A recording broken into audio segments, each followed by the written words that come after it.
Papagawa ng trapal. Diba? Trapal nila dito. Ganyan. Makatay ako ng bakay, ayaw ko tayo. Napaparangay na. Opo. Ayan.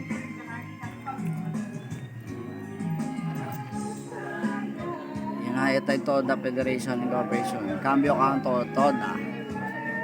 San Miguel, Bulacan.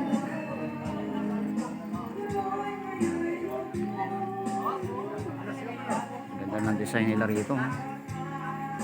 Napaka-quality nung ano. Nakagawa. Kapal. Ang kapal, ang tigas.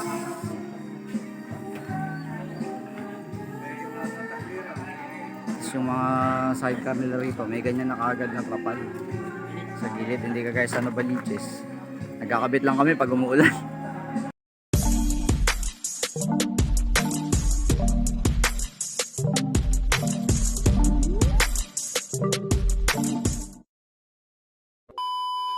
At ang bang nagkakasayahan na ibang kasamahan bago umuwi kami ng Novaliches, nanonood ako ng gumagawa ng trapal. In-enjoy ko na lang muna ang panonood sa paggawa ng mga trapal ng tricycle ng San Miguel, Bulacan. Sa mga probinsya talaga obligadong may pintuan o kaya takip sa pinto.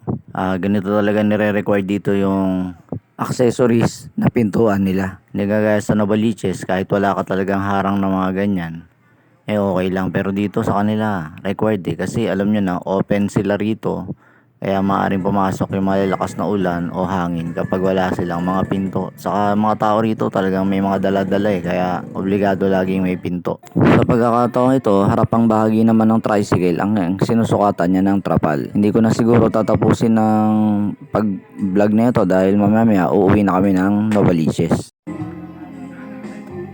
Pansamantalang taas pamasahe, CTKB Toda. Ayan. May 50, may 60, may 70, 80, 110, 130, may 90, may 120, 130, 200, 170, may 220. At sa ilalim, wala. Ayan. At ang mga lugar yun nga.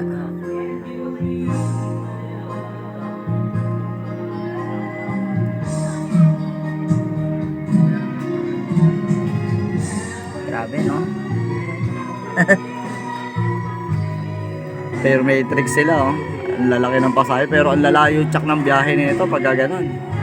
Buti pa sa San Miguel, Bulacan, nakapagtaas na sila ng pamasahe. Kami sa Toda, na Quezon City, wala pa rin. Tower Toda ng San Jose del Monte, Bulacan, 15 pesos na rin ang minimum nila. Dating 12, ngayon 15 na. Maging ang tungkong mangga Toda dito sa SM Tungko ay 15 pesos na rin ang minimum nila. Tinapay sa aming pilahan sa East dati, ngayon 7 na. Turon sa pilahan dating 12, ngayon 15 na rin. Maruya dating 10 pesos, ngayon 15 pesos na rin. At ang pamasahe namin dito sa QC, dating 10, ngayon 10 pesos pa rin. Hay, kailan kaya itataas ng mga kinaukulan ang pamasahe namin? Hindi na kami makasabay sa mga bilihin at gastusin sa ngayon. Kulelat na kami. Ang jeep dating 10, ngayon 13 pesos na.